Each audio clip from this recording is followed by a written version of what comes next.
Souvent, lorsque Jésus parle à ses apôtres, ceux-ci ne comprennent pas et il lui arrive de s'en impatienter. Il leur promet alors l'Esprit Saint qui leur fera souvenir et comprendre tout ce qu'il leur dit.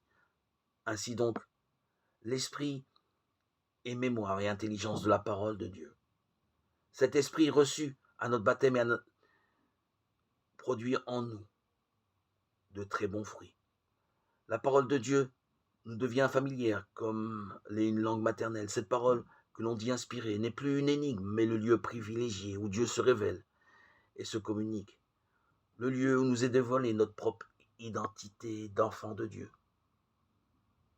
Mais il ne suffit pas de connaître et comprendre la parole de Dieu, encore faut-il y consentir. En effet, je peux discerner la volonté de Dieu et faire le contraire.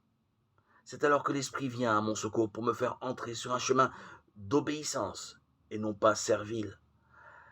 La voie qui me fait vouloir ce que Dieu veut et agir par amour.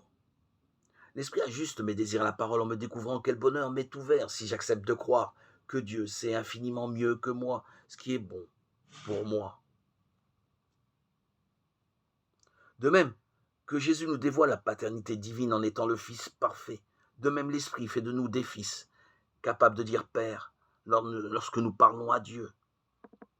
Cette expérience fondatrice de toute vie chrétienne authentique nous font envisager la foi, non plus comme une somme de choses à croire et à faire, mais bien plutôt comme une rencontre bouleversante entre deux libertés, celle de Dieu et la nôtre. Rencontre amoureuse dont le fruit le plus pur est la joie. Alors l'Esprit Saint nourrit cette relation pour la porter au niveau où Dieu l'espère, la sainteté.